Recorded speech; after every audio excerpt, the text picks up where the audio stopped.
Hello student, मैं हूं कमर एजुनपुर से। आज का हमारा टॉपिक है ओहममीटर। हम जो प्रीवियस लेक्चर थे उसमें हम गैल्वानोमीटर और उसकी जो आगे फर्दर टाइप्स हैं उसको पढ़ा रहे थे, जिसमें हमने वोल्ट मीटर पढ़ा था, हमने एम मीटर जिसे एम्पेयर मीटर भी कहते हैं वो पढ़ा था। हमारे पास जो वोल्ट मीटर होता है वो पोटेंशियल डिफरेंस को मेजर करने के लिए यूज होता है। हमारे पास जो एम मीटर है जिसे हम एम्पेयर मीटर भी कहते हैं वो करंट मेजरिंग डिवाइस है। आज हम पढ़ेंगे ओहममीटर के बारे में। ओहम बेसिकली रेजिस्टेंस का यूनिट है। अब ओहममीटर क्या होगा कि एक ऐसा मीटर जो कि रेजिस्टेंस को मेजर करेगा, वो हमारे पास क्या होगा, ओहम मीटर होगा। A device used to rapid measure of resistance के रेजिस्टेंस को मेजर करने के और भी तरीके हो सकते हैं। मींस के हमारे पास एक रेजिस्टेंस होता है, उस पर डिफरेंट कलर कोडिंग होती है और उन कलर्स को रीड करके भी हम जो रेजिस्टर है उसकी रेजिस्टेंस को एक्यूरेटली जो है वो फाइंड कर सकते हैं। लेकिन हमारे पास जो है ओहम मीटर है, ये एक ऐसा डिवाइस है जो आपको रैपिड इंस्टेंट जो है वो रीडिंग दे देता है कि आपने जो रेजिस्टेंस यूज किया है सर्किट में उसकी जो रेजिस्टेंस है वो कितनी है। तो ये हमारे पास एक रैपिड मेजरमेंट हो जाती है कि जैसे ही आप एक सर्किट में एक या एम मीटर के साथ एक रेजिस्टेंस को अटैच करेंगे तो वो आपको उसकी उसी टाइम जो है वो रीडिंग दे देगा कि आपने जो इस सर्किट में या इस ओहम मीटर के साथ जो रेजिस्टेंस ऐड किया है, जो अटैच किया है, उसकी जो वैल्यू है वो क्या है। तो बेसिकली जो हमारे पास पीछे वोल्ट मीटर या एम मीटर थे वो हमने गैल्वानोमीटर को मॉडिफाई करके क्या किया था, उन्हें ओहम मीटर उसमें एम्पेयर मीटर में और वोल्ट मीटर में कन्वर्ट किया था। ओहम मीटर के केस में भी हम यही करेंगे कि एक गैल्वानोमीटर लेंगे और उसमें डिफरेंट चेंजेस करेंगे। एक हम गैल्वानोमीटर लेंगे, उसके साथ हम एक वेरिएबल रेजिस्टेंस लगाएंगे जिसे हम रियोस्टेट भी कहते हैं। रियोस्टेट के बारे में हमने एक जो है वो डिटेल लेक्चर ऑलरेडी किया हुआ है कि रियोस्टेट क्या है। रियोस्टेट बेसिकली एक वेरिएबल रेजिस्टेंस है जो कि आपको सर्किट में जो है डिफरेंट वैल्यूज दे रहा होता है रेजिस्टेंस की। इसके साथ हम ये एक सेल या बैटरी अटैच करेंगे जो कि हमें कांस्टेंट जो है वो पोटेंशियल डिफरेंस देगी, और साथ में हम एक रेजिस्टेंस अटैच करेंगे जिसकी हमने जो है वो वैल्यू फाइंड करनी होती है। ये हमारा वो रेजिस्टेंस होगा जिसकी वैल्यू कोई भी हो सकती है। इसको हम इस सारे सेटअप के साथ जब अटैच करेंगे तो ये हमें इस अननोन रेजिस्टेंस की जो है वो वैल्यू फाइंड करके देगा। बेसिकली हमारे पास तीन कंपोनेंट्स ही होंगे, गैल्वानोमीटर होगा, एक वेरिएबल रेजिस्टेंस होगा और साथ में एक सेल होगा। यहाँ पर हम एक और चीज भी ऐड करेंगे जिसे हम स्विच कहेंगे। स्विच क्या होता है, किसी भी सर्किट को ओपन या क्लोज करने के लिए यूज होता है। तो हमारे पास गैल्वानोमीटर के साथ जब हम तीनों चीजें अटैच कर देंगे तो ये हमारे पास मिलके एक ओहममीटर बनाएंगे। ओहममीटर जो है ये मुख्तलिफ स्केल्स पे हमें जो है वो वैल्यूज दे रहा होता है ओहम। अब इसकी वर्किंग को देखें तो सबसे पहले हम क्या करेंगे, एक ये हमारे पास एक गैल्वानोमीटर है,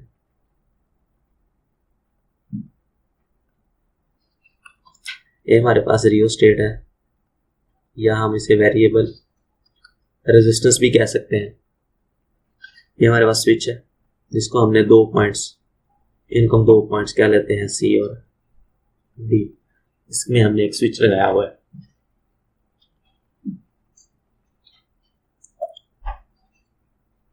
स्विच क्या है, जब हम स्विच को क्लोज करते हैं तो ये सर्किट क्या हो गया, कंप्लीट हो गया। यहां पर हम एक सेल ऐड करेंगे। जैसे ही हम सेल ऐड करेंगे और इस स्विच को क्या करेंगे, क्लोज करेंगे, तो ये सर्किट क्या हो जाएगा, क्लोज हो जाएगा। और इसमें क्या होगा, करंट जो है वो मूव करना स्टार्ट कर देगा। गैल्वानोमीटर की जो नीडल है ये फुल डिफ्लेक्शन देगी। ये फुल डिफ्लेक्शन कब देगी, जब हम रियोस्टेट की वैल्यू को एडजस्ट करेंगे कि हमने resistance is so adjusted that the galvanometer gives the full scale deflection, कि हमने ये रेजिस्टेंस की वैल्यू को इस तरह से एडजस्ट करना है कि ये जो गैल्वानोमीटर है ये आपको ये वाली फुल स्केल डिफ्लेक्शन दे। फुल स्केल डिफ्लेक्शन का मतलब ये होगा कि इस सर्किट में से जो है वो मैक्सिमम करंट पास कर रहा है।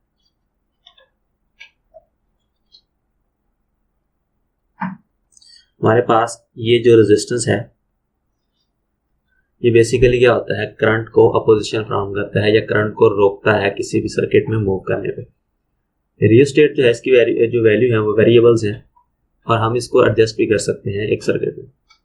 तो यहाँ पर रियोस्टेट जो है उसको यूज करने का जो मेन पर्पस ये है कि हमने इसकी वैल्यू को कम या ज्यादा करके इस जो गैल्वानोमीटर है इसकी डिफ्लेक्शन को फुल डिफ्लेक्शन तक लेके जाना है।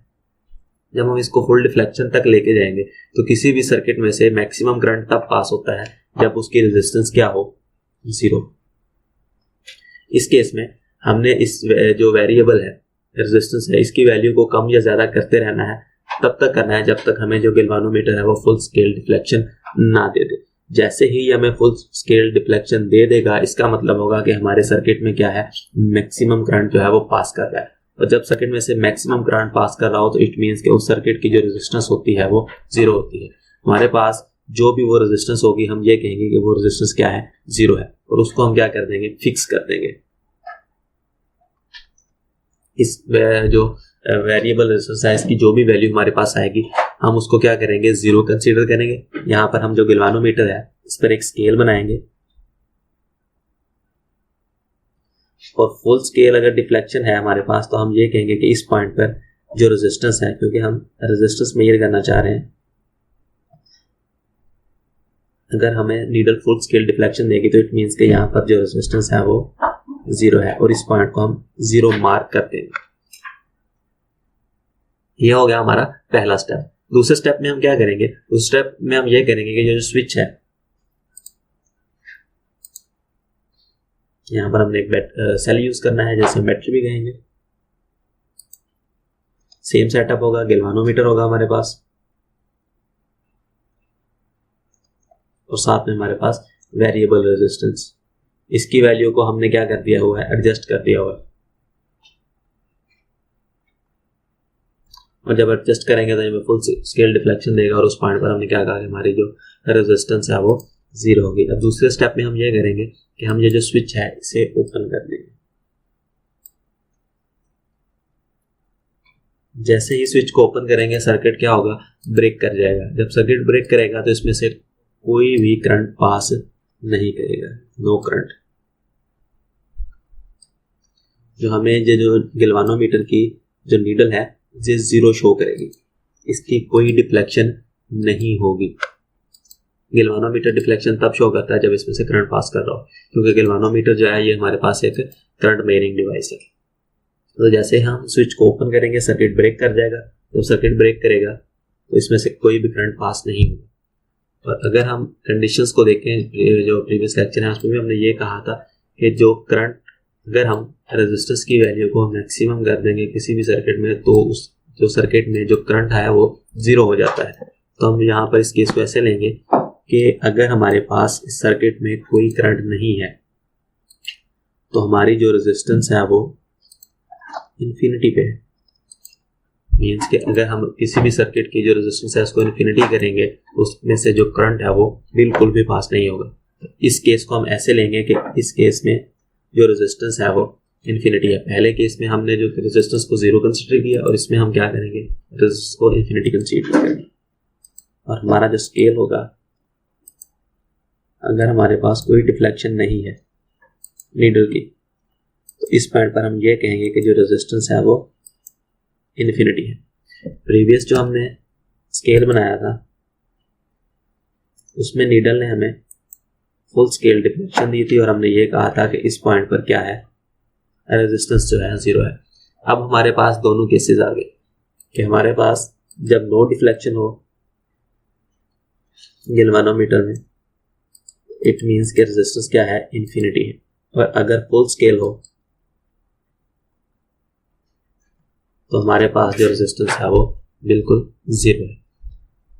अब हम यहाँ पर इसकी स्केलिंग कर लेंगे। अब हमारे पास दो मैक्सिमम वैल्यूज आ गई, इसको हम मिनिमम वैल्यू कह लेते हैं कि यहाँ पर जो रेजिस्टेंस की वैल्यू 0 है तो ये मिनिमम है, और ये वाला पॉइंट जब नो डिफ्लेक्शन होगी तो इस पॉइंट पर जो रेजिस्टेंस है वो मैक्सिमम है या इन्फिनिटी है, तो हम ये कहेंगे कि ये वाला पॉइंट जो है ये हमें मैक्सिमम रेजिस्टेंस देगा।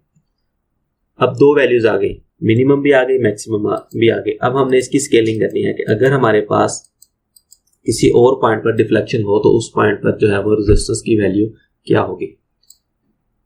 तो हम क्या करते हैं कि इस सर्किट में इन दो पॉइंट्स पे स्विच हटा के यहाँ पर कोई भी अननोन रेजिस्टेंस लगा देते हैं।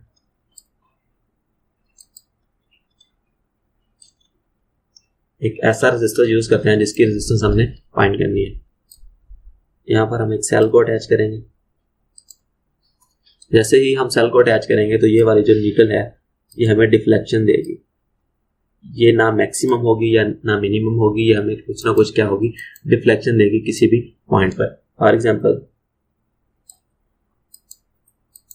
इस पॉइंट पर हमारी जो रेजिस्टेंस थी वो इन्फिनिटी थी, इस पॉइंट पर जो रेजिस्टेंस है वो 0 है। जो नीडल है ये हमें इस पॉइंट पर क्या है, वो है डिफ्लेक्शन दे रही है। हमने जो रेजिस्टेंस फॉर एग्जांपल हम कहते हैं कि वो था 500 ओम का, तो यहाँ पर हम लिख लेंगे कि ये वाली जो डिफ्लेक्शन है ये 500 ओम की है। इसी तरह से अगर हम इससे छोटा रेजिस्टेंस यूज करेंगे 250 का, तो ये जो डिफ्लेक्शन है इस पॉइंट पर आएगी और इस पॉइंट को हम मार्क कर लेंगे 250 का। इसी तरह से अगर हम रेजिस्टेंस बढ़ाते हैं तो ये हमें 750 जाएगा और इसी तरह ये वैल्यू इंक्रीज करते करते इन्फिनिटी पे चले जाएगी। तो इस तरह से हम इस पूरे स्केल की जो है वो स्केलिंग कर सकते हैं कि डिफरेंट हम रेजिस्टेंस यूज करेंगे और उनकी जो डिफ्लेक्शंस होगी उनको इस मीटर पे क्या कर देंगे, मार्क करते जाएंगे। तो हमारे पास क्या बन जाएगा, एक ओहम मीटर बन जाएगा। और ओहम मीटर के बाद हम उसमें से जब भी कोई रेजिस्टेंस लगाएंगे तो ये हमारे पास ऑलरेडी स्केलिंग हुई होगी। तो जैसे ही हमें सुई जो नीडल है वो हमें डिफ्लेक्शन देगी तो उस पॉइंट पर हम जो रेजिस्टेंस होगी वो उस जो वैल्यू है जो हमने अननोन रेजिस्टेंस लगाया है वो उसकी वैल्यू होगी। तो इसकी स्केलिंग करने के बाद ये हमारे पास ओहम मीटर बन जाएगा। तो इसके बाद हम इस पॉइंट पर कोई भी रेजिस्टेंस लगाकर अननोन जो है उसकी वैल्यू को फाइंड कर सकते हैं। तो बेसिकली हमने किया क्या कि हमारे पास एक गैल्वानोमीटर था, गैल्वानोमीटर के साथ हमने एक वेरिएबल रेजिस्टेंस लगाया, इस पॉइंट पर हमने स्विच लगाया और स्विच को क्लोज किया तो हमारे पास फुल जो है वो डिफ्लेक्शन आई। अब हमने वेरिएबल्स की जो रेजिस्टेंस था, वेरिएबल रेजिस्टेंस, उसकी वैल्यू को इस तरह से एडजस्ट किया कि हमारे पास फुल स्केल डिफ्लेक्शन आ गई। जैसे ही हमारे पास फुल स्केल डिफ्लेक्शन आएगी गैल्वानोमीटर में तो हमने ये कहा कि यहाँ पर जो करंट है वो मैक्सिमम है और जो रेजिस्टेंस है वो 0 है, क्योंकि दोनों का आपस में इनवर्स रिलेशन होता है। जब करंट मैक्सिमम है तो रेजिस्टेंस क्या होगी, 0 होगी। तो उस पॉइंट को हमने मार्क कर लिया कि यहाँ पर जो रेजिस्टेंस है वो 0 है। फिर हमने क्या किया, स्विच को ओपन कर दिया, सर्किट भी ओपन हो गया और उसमें से कोई भी करंट जो है वो पास नहीं किया। अगर करंट की वैल्यू मिनिमम है तो इट मीन्स कि वहां पर जो रेजिस्टेंस होगी वो मैक्सिमम होगी, क्योंकि करंट और जो रेजिस्टेंस है इनका आपस में इनवर्स रिलेशन होता है। अगर करंट 0 है तो इट मीन्स कि आपकी जो रेजिस्टेंस है वो इन्फिनिटी है। तो उस पॉइंट को हमने इन्फिनिटी मार्क कर लिया। अब हमारे पास मिनिमम वैल्यू भी आ गई रेजिस्टेंस की और मैक्सिमम भी आ गई। अब मिनिमम और मैक्सिमम वैल्यूज के दरमियान हमने इसकी स्केलिंग करनी है। तो स्केलिंग करने के लिए हम अननोन रेजिस्टेंस यूज करते हैं और उस पॉइंट पर हमें जो भी डिफ्लेक्शन आती है हम उसको मार्क करते जाते हैं। इस तरह से हम डिफरेंट जो है रेजिस्टेंस यूज करके वो सारे जो है मैक्सिमम और मिनिमम पॉइंट्स के दरमियान क्या कर लेते हैं, स्केलिंग कर लेते हैं। तो वो हमारे पास एक ओहम मीटर बन जाता है। उस ओहम मीटर के साथ हम बाद में कोई भी जो है वो रेजिस्टेंस लगाकर उस रेजिस्टेंस की जो वैल्यू है उसको फाइंड कर सकते हैं। सो ये था आज का हमारा टॉपिक। इस टॉपिक के रिलेटेड कोई क्वेश्चन होगा तो आप कमेंट सेक्शन में कमेंट कर सकते हैं या विजिट करेंगे eduinput.com।